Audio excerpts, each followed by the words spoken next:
Section 1. Angela is applying to join the library. Listen to the conversation and complete the form below. First, you have some time to look at questions 1 to 5.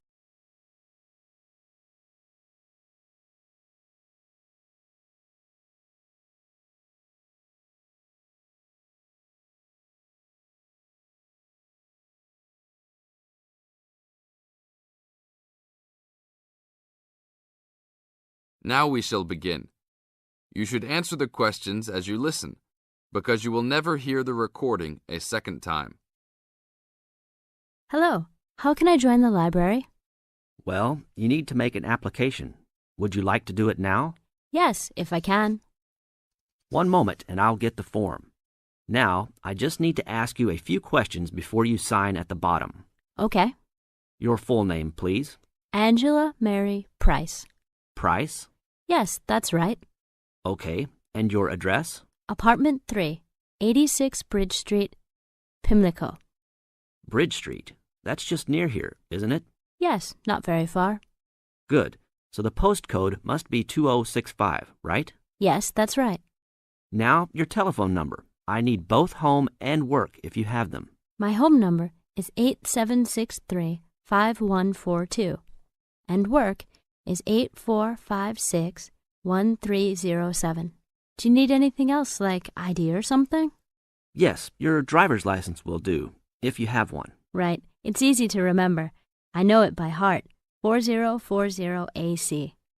I'm afraid I'll also need to see it. Okay, here it is. Thanks. And your date of birth, please? 24 March 1981. Okay, thanks. That's the most important part completed. But if you don't mind, I'd also like to ask you a few questions for a survey we're conducting. Yes, that's okay. Now you have some time to read questions 6 to 10.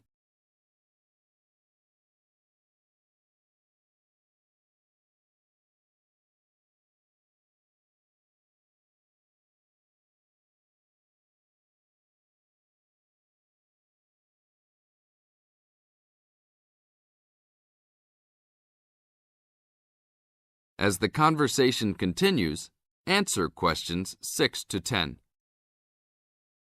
What kind of books do you like to read? Here's a list to look at.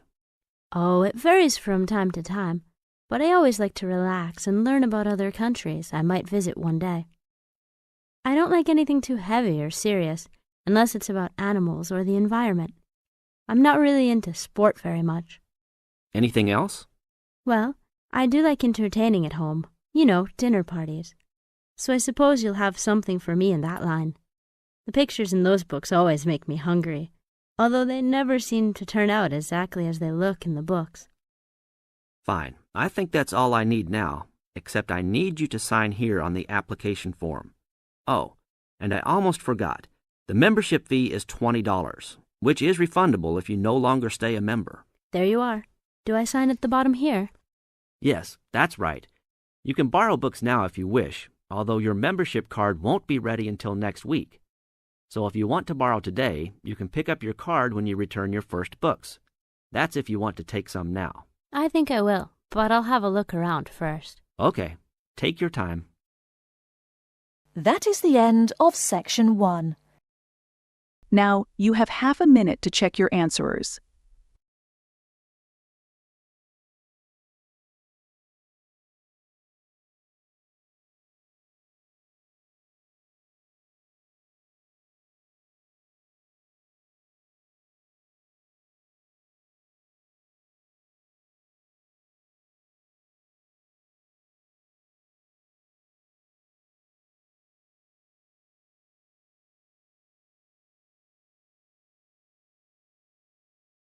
Section 2. You'll hear someone talking to a group of university students. First, you have some time to look at questions 11 to 17.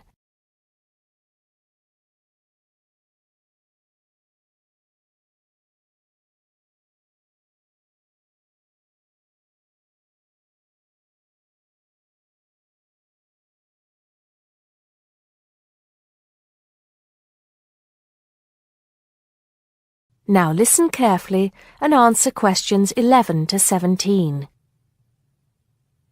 Good morning, everybody, and welcome to Upton University. I hope you are settling in and beginning to find your way around. I know how confusing it can be when you start life at university, and that's why we have Freshers Week to help you find your feet. Before I go any further, I should perhaps introduce myself. My name is Sally Jackson, and I am the Secretary of the Students' Union, which has organized this week of events for you. You will usually find me in the office on the first floor of this building when I'm not attending lectures. Anyway, down to business.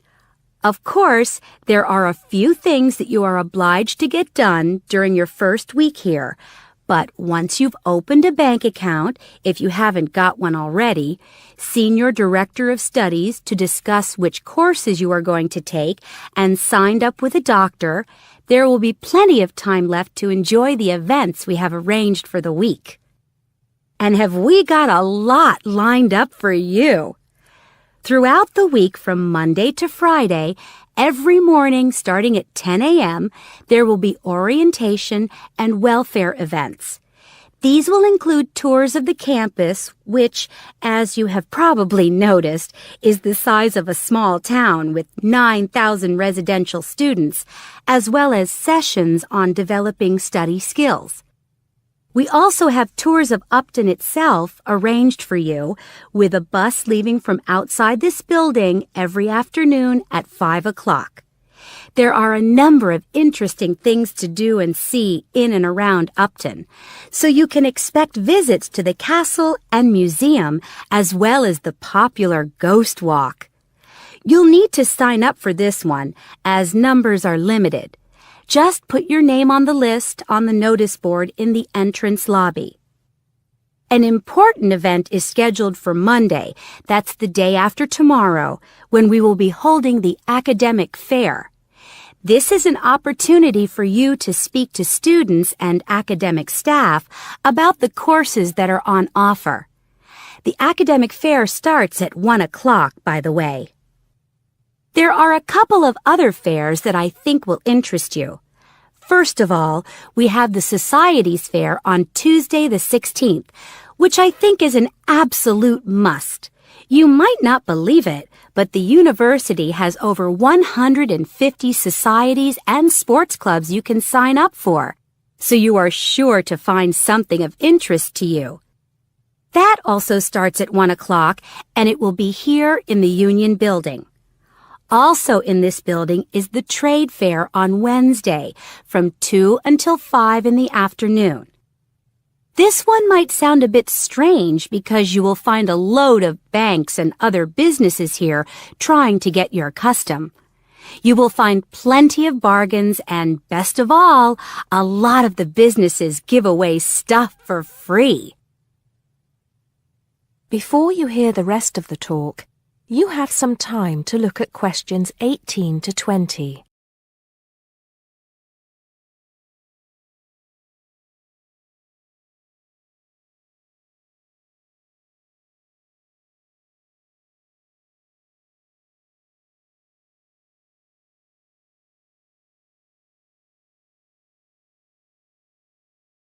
Now listen and answer questions 18 to 20.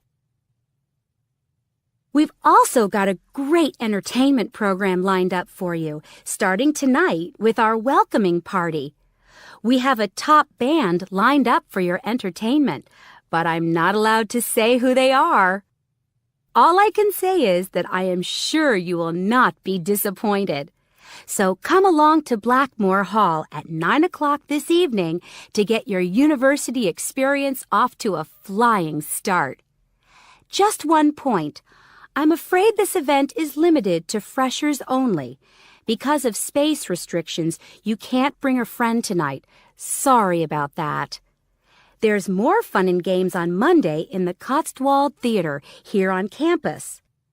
We have booked two of the cleverest comedians in the country, Paul Frazier and Jenny Brown, for a 3-hour show. Paul has assured us that he and Jenny have packed the show with new material, and as they always get rave reviews for their shows, I think we can look forward to an evening of great entertainment. That's in the Cotswold Theater on Monday evening at 7:30. Moving along a bit, on Thursday there is an important date for your diaries. This is the official Freshers opening ceremony, when the Dean welcomes you to Upton University. So remember, Thursday the 18th from 2:30 to 3:30 in Blackmore Hall. You certainly should go to this one, and by the way, light refreshments will be available. At the end of the week, on Saturday, you have the chance to dress up in your smartest evening wear for the official Freshers' Ball. Actually, although it's called a ball, it is quite a relaxed affair, so we are more than happy if you turn up wearing jeans and a t-shirt. The important thing is to relax and enjoy yourselves. Time and place are the same as for this evening's party. Blackmore Hall from 9 in the evening to 3 o'clock in the morning. Right. I think I've covered the most important and exciting events we have lined up for you, but there will be plenty of other things going on throughout the week, so remember to check the notice board in the entrance lobby regularly. Enjoy the rest of the day, and I look forward to meeting as many of you as possible this evening at the welcoming party. That is the end of section 2. Now, you have half a minute to check your answers.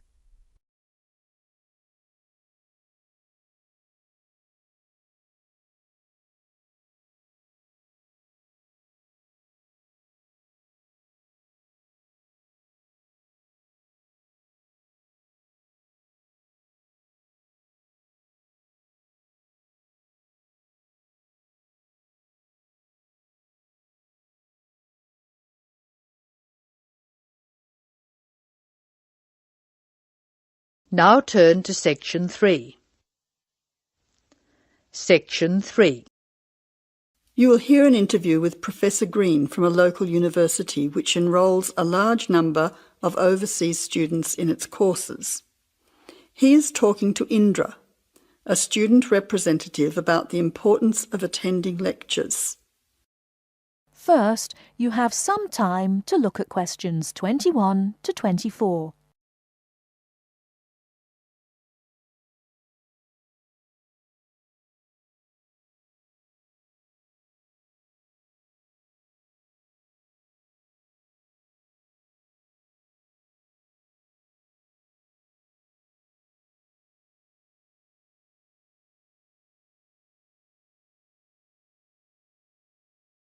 Now, listen carefully and answer questions 21 to 24.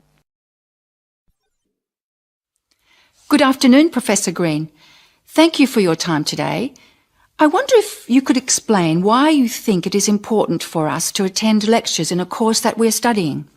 Well, despite the increasing dependence on online communication these days, I do think it is important. Apart from delivering the content of the lecture itself, I believe that there are some general communication benefits from having large groups of students together in one place. For lecturers, it is an opportunity for us to address many students together at one time. For students, it helps you to feel part of the wider learning community who are following the course. You can interact with each other both before and after the lecture to discuss the ideas and content, networking with each other and comparing your notes. But isn't most of this achieved, as you said, these days through online communication? Well, lecturers do communicate with students online, of course, but we usually only give a summary or notes of the lecture, so there are significant differences.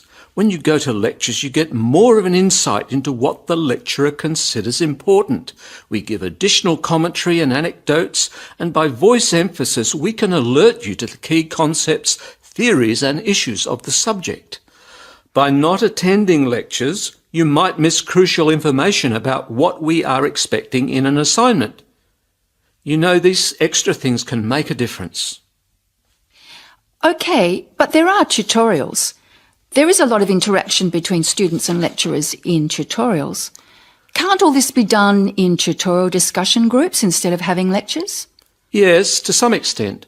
But during lectures, the lecturers can sensitise you to the debates and the controversies that are dealt with in the literature. This can help you think more critically about the subject. So then, when you come to the tutorial, you'll be able to come with some questions and ideas for discussion. The result of this is that the tutorial class will be more beneficial for everyone who attends.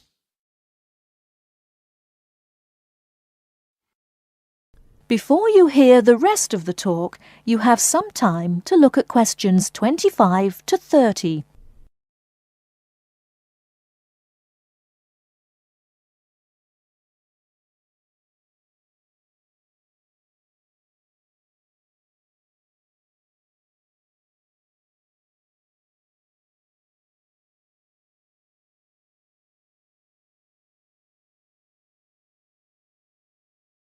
Now listen and answer questions 25 to 30.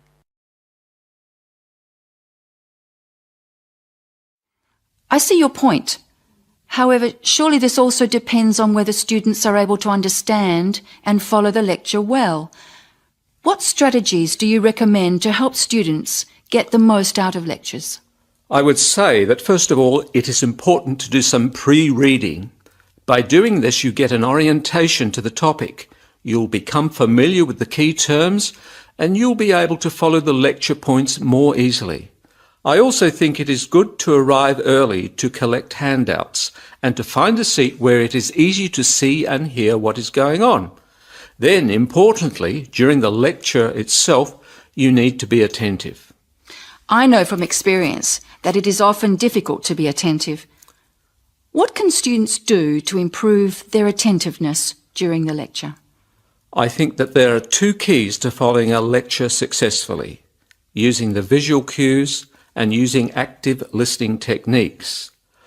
By maintaining eye contact with the lecturer and following how the lecturer makes use of the slides, whiteboard and so on, you are using the lecturer's visual cues, which help make the structure of the information clear and give you a sense of what's important.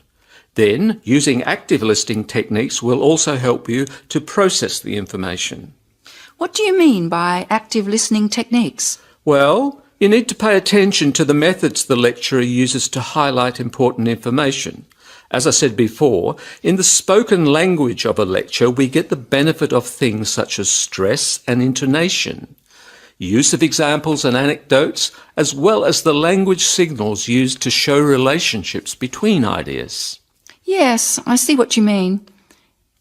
These things will be missing in written summaries. And what about taking notes? Does that help? Taking notes helps you to concentrate, so I would certainly advise you to do that. It's difficult to listen and write good notes at the same time, so it does take some training. Yes, taking notes needs a lot of practice, I've found. Do you have any other advice? Well, I can't finish without stressing the importance of formulating questions while you are listening. During the lecture, you should ask yourself questions about the content of the lecture and the points you are following. Ask questions like, what are the benefits or problems? What other examples are there? How does it work? Why does this happen? This will keep you focused and actively engaged in the content of the lecture. Professor Green, thank you very much for your valuable tips and your time today. You are very welcome. That is the end of section 3. Now, you have half a minute to check your answers.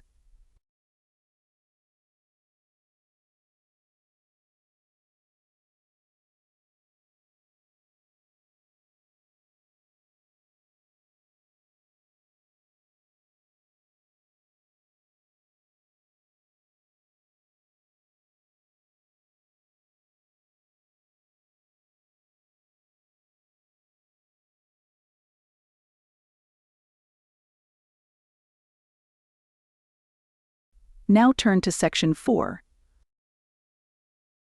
You are going to hear a talk given by Jim Allen. He is going to share some of his findings of his research. First, you have some time to look at question 31 to 40.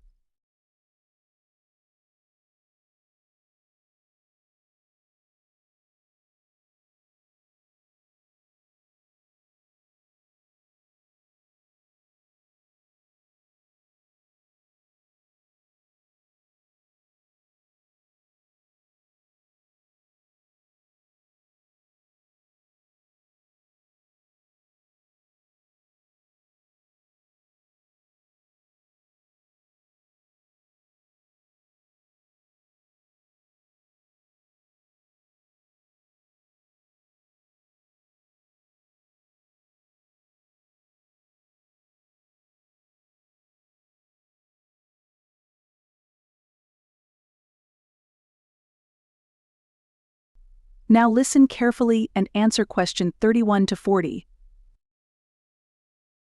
Good morning. Today we'll be hailing from Jim Allen, who will be sharing some of the findings of his research project from last term. Jim. Thanks. Well, to start with, a little bit of background about the project. As you can see, our title is something that is relevant to everybody in this part of the world: water safety. These days, there's a lot more to water safety because of the increasing number and range of boats and other things people use on public waterways.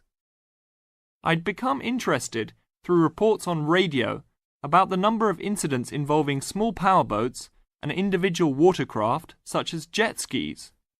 It seemed to me that because these craft were essentially recreational and didn't require licenses to use, there was very little opportunity to influence the users towards being safety conscious.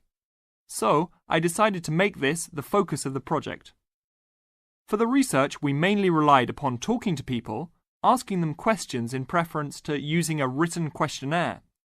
We interviewed a wide range of people at a number of popular swimming locations over 2 consecutive weekends and asked them what they'd observed or experienced themselves. The respondents were both male and female, but the men were just slightly in the majority.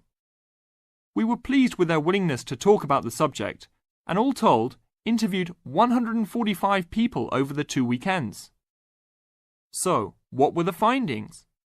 As you can see, 86% of people reported having had some type of problem.